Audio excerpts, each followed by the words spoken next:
রাসূলুল্লাহ সাল্লাল্লাহু আলাইহি সাল্লাম বলছেন, কুনতু আনা ওয়া আলিয়ান নূরা আইনা ইয়াদাইল্লাহি তাআলাই ক্বাবলা আন ইয়াখলুকা আদামা ইয়াজবাতা আসারা আল ফামি ফালাম্মা খালাকাল্লাহু আদামা ফাশামা যালিকা নূর জুজআইনি ফাজুজউ আনা ওয়া জুজউ আলিয়ান।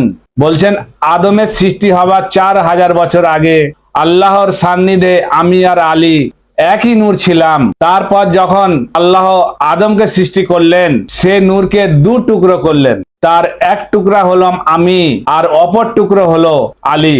আর এই কিতাব হচ্ছে আর রিয়াদুল নাদরা, খণ্ড নম্বর 3, পৃষ্ঠা নাম্বার 120।